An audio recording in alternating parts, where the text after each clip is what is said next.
So hey guys what's up, this is Mashak and welcome back to what about coding channel. So guys ये हमारा पांचवा video है पांचवा series जो कि जावास्क्रिप्ट इंटरव्यू सीरीज़। और आज बेसिकली हम लोग बात करने वाले हैं काफ़ी इंपॉर्टेंट टॉपिक के बारे में जिसका नाम है वैर, लेट और कॉन्स्ट। बेसिकली जावास्क्रिप्ट में वेरिएबल्स हम लोग डिफ़ाइन कैसे करते हैं हम लोग उसके बारे में बात करने वाले हैं। और ये तो आप मान के चलो कि बहुत ही इंपॉर्टेंट टॉपिक है इवन जावास्क्रिप्ट समझने के लिए भी और इंटरव्यू के लिए, तो इससे बहुत सारे क्वेश्चंस निकल जाते हैं। ठीक है, सो बेसिकली इस वीडियो में हम लोग इसको समझेंगे इन डेप्थ, जितना भी इसका ऑप्शंस है, जहाँ जहाँ से हम लोग इसको अच्छे से सीख सकते हैं, सारा ऑप्शंस यहाँ पे हम लोग कवर करेंगे and at the end will do some interview questions as well. So let's get started. So पहले तो ट्रेंड को फॉलो करते हुए थोड़ा चैट जीपीटी से पूछ लेते हैं कि ये क्या बोलता है। सो बेसिकली यहाँ पे चैट जीपीटी ये बता रहा है कि var is the oldest way to declare variables in JavaScript and it's a function scope. क्या होता है फंक्शन स्कोप, हम आएंगे उस पर। Second है let. Let was introduced in ES6 and it's an improvement over var, which is correct, and it's a block scope, which is right. And third is const. ये भी आपका ES6 में introduce हुआ था और ये भी एक्चुअली ब्लॉक स्कोप है। ठीक है, और इसका रिगार्डिंग इसने एक कोड भी दिया हुआ है जो कि काफ़ी सही है। सो बेसिकली आप थोड़ा सा पॉज करके ये तीन चीज़ पढ़ लेना, बट इसको हम लोग समझते हैं। तो पहले तो ये कि वैलिड कॉन्स्ट होता क्या है। सो जैसा कि आपको यहाँ पे दिख रहा है, सपोज़ आपको कोई वेरिएबल असाइन करना है, जैसे कि मैंने यहाँ पे एक एरे असाइन किया है। आप यहाँ पे चाहो तो आप जाके यहाँ पे स्ट्रिंग असाइन भी कर सकते हो। देन आप चाहो तो आप यहाँ पे एक सिंपल नंबर भी असाइन करते हो। बेसिकली जावास्क्रिप्ट में होता ही है ना कि आपको यहाँ पे ऐसा कुछ जावा टाइप लिखना नहीं है कि हम यहाँ पे इंट है, मतलब एक इंटीजर यहाँ पे असाइन हो रहा है या एक स्ट्रिंग हो रहा है। अब बस वैर ए लिखो और यहाँ पे आपको जो मन ऑब्जेक्ट, स्ट्रिंग, इंटीजर, नंबर, आपको जो भी यहाँ पे देना है आप इजीली दे सकते हो। ठीक है, सो तीनों का काम बेसिकली वही है, इवन वैर का भी, लेट का भी और कॉन्स्ट का भी। ठीक है, तो जब ये इतना सिंपल है तो यहाँ पे डिफरेंस कहाँ पे आता है। सो बेसिकली ये समझने के लिए कि इसमें डिफरेंस कहाँ पे आता है और क्यों इतना ये कभी कभी इंटरव्यू फ्रेंडली टॉपिक बन जाता है, क्योंकि ना हम लोग इसको कुछ पैरामीटर से जज करते हैं, जैसे कि स्कोप, डिक्लेरेशन, वेरिएबल शैडोइंग और होस्टिंग। इन चारों में ये वैर एंड कॉन्स्ट अलग अलग बिहेव करता है। सो अगर आप ये सब सीख जाओगे तो आपका कंप्लीट हो जाएगा वैर एंड कॉन्स्ट। ठीक है, तो पहले हम स्टार्ट करते हैं स्कोप से कि स्कोप में कैसे डिफ़र करता है ये तीनों चीज़। ओके, सो बेसिकली मैंने यहाँ पे कोड लिखा हुआ है, मैं पहले इसको कॉपी करता हूँ और मैं यहाँ आके पेस्ट करता हूँ। ठीक है, सो मैंने बेसिकली यहाँ पे वैर, लेट और कॉन्स्ट एक ब्लॉक के अंदर डिफ़ाइन किया है। और अब मैं बोलूँ कि आप बताओ इसका आउटपुट क्या होगा। सो क्या होना चाहिए, अगर हम सेव कर दें इसको और आप यहाँ पे रिफ्रेश करो एंड आप देखो यहाँ पे एरर आ रहा है। एरर क्या बता रहा है, एरर बेसिकली कि reference b is not defined. Okay, यानी इसको बी मिल नहीं रहा है। इसका मतलब ये हुआ यानी सिर्फ ब्लॉक के अंदर ही आपका बी एक्सेसिबल है, एंड सिर्फ बी ही नहीं, बी और सी। ओके, सो वही मैंने यहाँ पे लिखा हुआ है। अगर मैं अपने आर्टिकल में आऊँ तो यहाँ पे आप देखो, यहाँ पे लिखा हुआ है कि वैर हैज़ अ ग्लोबल स्कोप, यानी var can be accessed even outside this block as well, इसीलिए इसका ग्लोबल स्कोप है। लेकिन लेट और कॉन्स्ट जो है वो ब्लॉक लेवल स्कोप है, वो ब्लॉक के बाहर एक्सेस नहीं हो पाएगा। यानी अगर मैं यहाँ पे लॉग लिखूँ, इसके अंदर, इस ब्लॉक के अंदर अगर बी लिखता हूँ तो ही आपका लेट और कॉन्स्ट एक्सेस हो पाएगा, बट जैसे ही मैं इसके बाहर गया ये एक्सेस नहीं हो सकता। लेकिन अब मैं ये सेम चीज़ ना फंक्शन में ट्राई करता हूँ। मैं यहाँ पे आता हूँ और इस फंक्शन को मैं यहाँ पे कॉपी करता हूँ and let's go here and let's paste it. Okay, so basically यहाँ मैंने क्या किया, मैंने एक्चुअली फंक्शन के अंदर वैर को लिखा है। ठीक है, और अब मैं इस वेरिएबल को बाहर पे एक्सेस करने का ट्राई कर रहा हूँ। सो क्या होना चाहिए अभी। सो लेट्स सेव एंड मैं यहाँ पे करता हूँ रिफ्रेश। अब देखो यहाँ पे आ रहा है अनकॉट रेफरेंस एरर, यानी ये इस फंक्शन को रीड नहीं कर पा रहा है। देन ये आपका बन गया एक फंक्शन स्कोप। सो बेसिकली वैर ऐसा है कि वो जहाँ पे डिफाइन होता है वो उसका स्कोप ले लेता है। जैसे अभी एक फंक्शन के अंदर है तो इसका स्कोप सिर्फ इस फंक्शन के ही तक है। ठीक है, इसके बाहर ये एक्सेसिबल नहीं है, इसीलिए यहाँ पे एरर दिखा रहा है। लेकिन सेम चीज़ हम लोगों ने किया था ब्लॉक में, इस ब्लॉक के अंदर। तो ब्लॉक में ये था डिफाइन यहाँ पे ब्लॉक के अंदर, but still we can access it outside. So यहाँ पे आप ध्यान रखना कि वैर जो है वो ब्लॉक में कहीं से भी एक्सेस होता है, लेकिन फंक्शन में वो फंक्शन स्कोप उसका बन जाता है। लेकिन अगर फंक्शन के बाहर है, ग्लोबली है ऐसे, तो फिर आराम से यहाँ पे एक्सेस हो सकता है। ठीक है, तो इसके लिए ये कुछ चीज़ें हैं, जैसे कि स्कोप में सबका वेज चेंज हो रहा है, तो ये सब इंटरव्यू में घुमा के आपसे क्वेश्चन पूछ सकता है। सो उसके लिए आपको मैं बेसिकली प्रिपेयर कर रहा हूँ। ठीक है, अब सेकंड जो हमारा पॉइंटर है वो है डिक्लेरेशन, यानी डिक्लेरेशन में क्या क्या डिफरेंस है वैर लेटर कॉन्स्ट में। सो पहला इसका है रीडिक्लेरेशन अंडर द सेम स्कोप। अगर हम वैर लेटर कॉन्स्ट को रीडिक्लेयर करें, रीडिक्लेयर का ये मतलब होता है कि सपोज़ मैंने यहाँ पे लिखा लेट ए, ठीक है, और फिर से मैंने यहाँ पे लिख दिया लेट ए, तो क्या ये सही है? तो नहीं, ये सही नहीं है। तो अब देखो यहाँ पे क्या दिखा रहा है कि अगर आप लेट और कॉन्स्ट को रीडिक्लेयर करते हो then it gives an error, लेकिन अगर वैर को मैं करूँ रीडिक्लेयर तो इट्स नॉट एन एरर। अगर मैं यहाँ पे आके ना वैर लिख दूँ, वैर ए, और फिर से मैं यहाँ पे आके वैर ए लिख दूँ, तो it's not an error. Okay, so ये भी एक आप डिफरेंस ध्यान में रख सकते हो। इसके बाद आता है री declaration under the different scope, यानी जैसे स्कोप चेंज होगा तो क्या हम उसके अंदर इसको रीडिक्लेयर कर सकते हैं? क्या मतलब हुआ इसका? मैं इसको कॉपी करता हूँ, इस कोड को यहाँ पे ऐसे यहाँ पेस्ट करता हूँ, और अब आप ध्यान दो यहाँ पे इसके लिए मैंने क्या लिखा है। मैंने एक वैर लेटर कॉन्स्ट को ना ग्लोबली लिखा हुआ है, उसके बाद मैंने वैर लेटर कॉन्स्ट को एक ब्लॉक के अंदर लिखा है, और फिर मैं यहाँ पे कंसोल कर रहा हूँ। अगर मैं फॉर टाइम बिंग इस सी को यहाँ पे कमेंट कर दूँ, इस कंसोल लॉक को, तो अभी बोलो कि इस ए, बी और सी का वैल्यू क्या आना चाहिए? क्या ये वैर ए 4 यहाँ पे आएगा, या फिर ये वैर ए 1 यहाँ पे आएगा? तो अगर मैं यहाँ पे सेव करता हूँ, लेट्स रिफ्रेश हियर, तो अब देखो 4 2 3 आया, यानी वैर ए जो है वो आया मेरा 4, बी जो है वो आया मेरा 2, और सी जो है वो आया मेरा 3, विच इज़ दिस वन। इससे क्या पता चला? इससे ये पता चल रहा है कि वैर ए जो है ना वो हमारा यहाँ पे आके ओवरराइड हो गया है, ठीक है, क्योंकि इसका स्कोप ग्लोबल है, यानी ये वैर ए और ये वैर ए सेम है। लेकिन लेट और कॉन्स्ट के केस में क्या हुआ, ये लेट बी और ये let b completely different scope में है। ये ग्लोबल स्कोप में है एंड ये आपका फंक्शनल या फिर ब्लॉक स्कोप में है, इसीलिए यहाँ पे डिफरेंस आ रहा है वैल्यू का। तो ये भी इंटरव्यू में काफ़ी आराम से पूछ सकता है और आप काफ़ी इजीली कंफ्यूज हो सकते हो। सो ये भी आपको ध्यान रखना है, ठीक है। ओके, सो थर्ड है यहाँ पे डिक्लेरेशन विदाउट इनिशियलाइजेशन, यानी अगर मैं इसको हटाऊँ और मैं वैर ए लिखता हूँ तो ये सही है, मैं बिना इसको इनिशियलाइज किए सिर्फ डिक्लेयर करके भी छोड़ सकता हूँ, ठीक है। इवन लेट ए भी सही है, लेकिन अगर मैं यहाँ पे कॉन्स्ट बी लिख दूँ ऐसे करके तो इट्स रॉन्ग। आपको कॉन्स्ट को इनिशियलाइज करना ज़रूरी है, वो सिर्फ डिक्लेयर नहीं होगा, तो आपको यहाँ पे लिखना पड़ेगा इक्वल टू 0 या 1 जो भी है, ठीक है।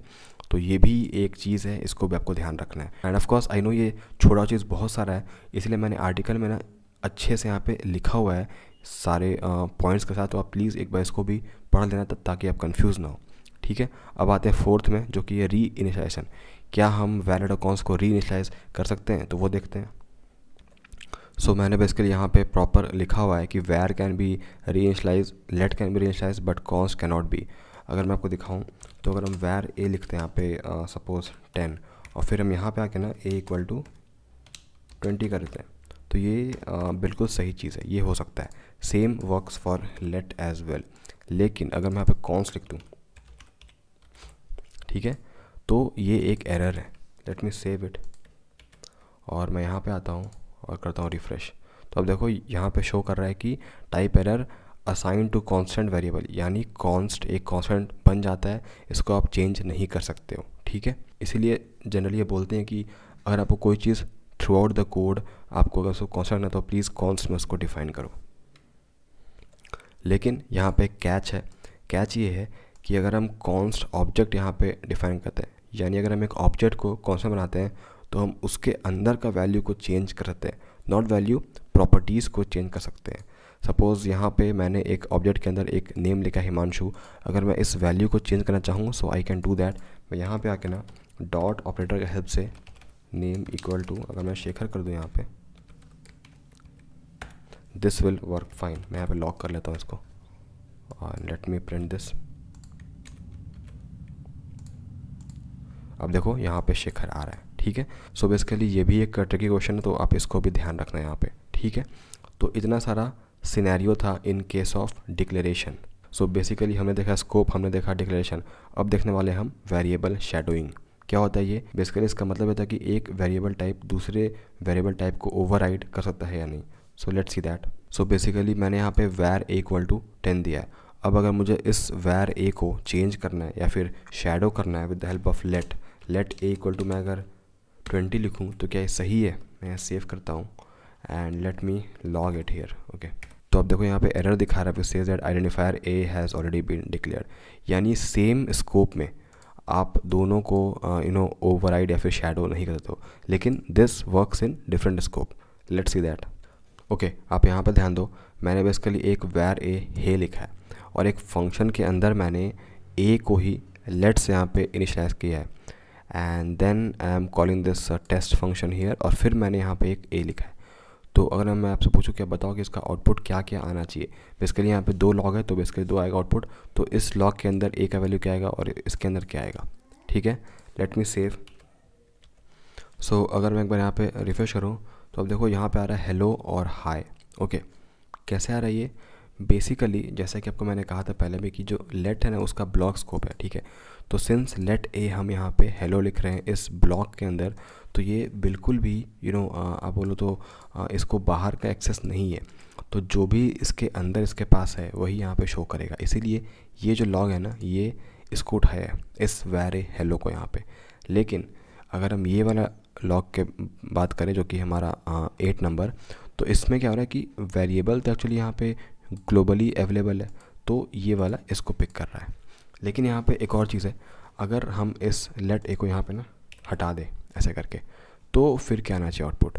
तो आप बोलोगे कि अब तो यहाँ पे ए है नहीं, then it can come undefined. नहीं, let me save and let me refresh here. अब तो यहाँ पे हे और हे आ रहा है। क्यों? ये मैंने आपको अच्छे से बताया था स्कोप चेन वाले वीडियो में कि पहले वो देखता है अपने पेरेंट के अंदर, यानी अपने ब्लॉक के अंदर, अगर उसको वहाँ पे नहीं मिलता है then it goes to its parent और सुपर पेरेंट इवन। तो यहाँ पे इसने देखा कि यहाँ पे ए नहीं है, तो ये बाहर निकलता है, देखता है कि यहाँ पे ए है, तो इसको प्रिंट करता है। ये अब स्कोप में मैंने बहुत अच्छे से बताया है, आप एक बार वो वीडियो ज़रूर देख लेना। ठीक है, ऑलराइट। सो बेसिकली थोड़ा सा मैंने एक और यहाँ पे ब्लॉक ऐड कर दिया है। और अगर अब मैं आपसे पूछूँ कि आप बताओ कि इसका आउटपुट क्या होना चाहिए, तो आप बोलो पहले आप बताओ 5 का क्या होगा? सिंस ये एक ब्लॉक स्कोप के अंदर है तो ये वाला होना चाहिए high. So let me just print show your high. फिर हम आते हैं यहाँ पे इस 7 वाले में, तो इसका स्कोप क्या है? इसका स्कोप यहाँ पे है, इसके अंदर, सॉरी इसका स्कोप एक्चुअली यहाँ पे है 2 से लेके 8 के अंदर। तो पहले ये यहाँ पे देखेगा कि क्या इसके अंदर कहीं पे ए डिफाइंड है, तो इसको नहीं मिलेगा। ठीक है, तो ये जाएगा बाहर हे के पास, एंड हियर हे आना चाहिए। लेट्स सी, एंड यहाँ पे तो ऑफ कोर्स हे आएगा ही। Let's save, let me go here, sorry let me save here and let's refresh. अब देखो हाय हे और हे आ रहा है। ठीक है, आई होप आप लोग को थोड़ा बहुत आइडिया लग रहा होगा। ऑलराइट, सो अब आता है 4th और सबसे इंपॉर्टेंट चीज़ जो कि है होस्टिंग इन वैर लेटर कॉन्स्ट, एंड ये इंटरव्यूअर का फेवरेट टॉपिक भी है होस्टिंग। सो इसका मतलब क्या है? ये बेसिकली मैं होस्टिंग के ऊपर एक डेडिकेटेड वीडियो आगे लाऊंगा, वहाँ मैं आपको अच्छे से समझाऊंगा होस्टिंग होता क्या है। बट अभी के लिए वैर लेटर कॉन्स्ट में होस्टिंग कैसे काम करते हैं हम उसको समझते हैं। ठीक है, तो अगर मैं यहाँ पे लिखूँ वैर ए, ऑलराइट, और मैं यहाँ पे आके ना लॉक करता हूँ ए, एंड मैं करता हूँ मैं इस लॉक को ऊपर ले जाता हूँ यहाँ पे, यानी पहले मैंने लॉक कर दिया है और फिर मैं यहाँ पे डिफ़ाइन कर रहा हूँ वैर ए को। तो इसका आउटपुट क्या आना चाहिए? आइदर एरर और आइदर कुछ और। सो लेट्स सी क्या आता है। अगर हम यहाँ पे आएँ और रिफ़्रेश करें, कंसोल में आते हैं, अब देखो यहाँ पे आ रहा है अनडिफाइंड। ओके, कैसे आ रहा है ये बताता हूँ। लेकिन अगर हम सेम चीज़ यहाँ पे लेट से करते हैं, ऐसे लेट ए, सेव, रिफ़्रेश। अब देखो यहाँ पे आ रहा है रेफरेंस एरर, यानी इसको ए मिल नहीं रहा है। तो ये चीज़ हो क्यों रहा है और कैसे हो रहा है? तो हम ना पहले यहाँ वैर लिखते हैं, सेव करते हैं, and let's go to source here and let's put a breakpoint and let me refresh. तो अब देखो यहाँ पे अगर हम इस ग्लोबल में आए यहाँ पे, तो अब देखो अभी तक कोड रन भी नहीं हुआ है, मैंने सिर्फ रिफ़्रेश किया है। अभी तक JS का इंजन पहला लाइन में ही है, लेकिन ऑटोमेटिकली ग्लोबल इन्वायरमेंट में एक ए नाम का वेरिएबल डिफाइन हो चुका है जिसमें अनडिफाइंड इनिशियलाइज भी हो गया बाय डिफ़ॉल्ट। एंड ये आप लोग को अच्छे से पता होगा अगर आपने मेरा सबसे फर्स्ट वीडियो जो कि था एग्जीक्यूशन कॉन्टेस्ट के ऊपर, अगर वो देखा होगा तो मैंने वहाँ पे बार बार आपको बताया था कि जब भी जावास्क्रिप्ट का पहला कोड रन होता है तो मेमोरी क्रिएशन फेज़ में जितने भी वेरिएबल्स और फंक्शन होते हैं वो सब होस्ट हो जाते हैं। यानी जो आपका वेरिएबल्स है वो अनडिफाइंड से होस्ट होता है। कौन वेरिएबल? जो कि वैर से डिफाइंड है। और सारा फंक्शन एज इट इज़ जाके होस्ट हो जाता है। ठीक है, ऑफकोर्स होस्टिंग के ऊपर हम आगे बात करेंगे, बट ऐसा कुछ होता है, ये मैंने आपको दिखाया था प्रॉपर डायग्राम के साथ भी। ठीक है, तो वही यहाँ पे हो रहा है एक्चुअली। अगर मैं अपने कोड में आऊँ तो वही यहाँ पे हो रहा है कि जैसे हमने यहाँ पे वैर लिखा तो अनडिफाइंड यहाँ पे हो गया, तो लॉग यहाँ पे ईजिली प्रिंट कर सकता है अनडिफाइंड। ठीक है, लेकिन सेम चीज़ अगर मैं यहाँ पे लेट कर दूँ ऐसे और सेव कर दूँ और फिर यहाँ आके मैं करता हूँ रिफ़्रेश, तो आप देखो यहाँ पे एरर दिखाएगा। क्यों दिखाएगा? क्योंकि आप देखो यहाँ पे ना इस ग्लोबल के अंदर एक्चुअली ए नहीं है, ए अभी आ गया स्क्रिप्ट के अंदर। ठीक है, तो इसको हम बोलते हैं basically temporal dead zone. Okay, basically क्या होता है कि लेट और कॉन्स जो है वो आपका होस्ट तो होता है, लेकिन वो होस्ट होता है टेम्पोरल डेड जोन में, यानी स्क्रिप्ट टैग के अंदर वो होस्ट होता है, जिसके कारण JS इंजन उसको एक्सेस नहीं कर पाता है। इसीलिए हमें यहाँ पे एरर दिखाता है which says, let me go ahead, which says this thing reference error cannot access a before initiation and this work same for const as well.